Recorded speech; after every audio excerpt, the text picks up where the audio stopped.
In this video I'm going to show you how to send video message on WhatsApp. Please like and share this video for other Noto see it. Now without wasting time, let's dive into the video. Now go to WhatsApp.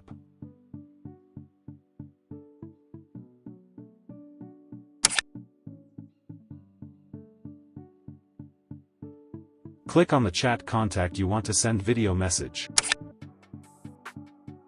Now go to voice message icon and double click to change icon from voice to video message icon.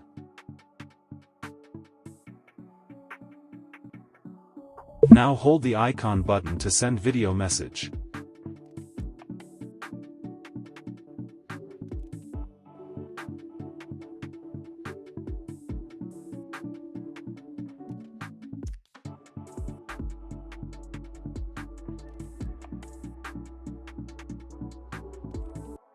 Don't forget to subscribe, like and share this video. Thank you for watching.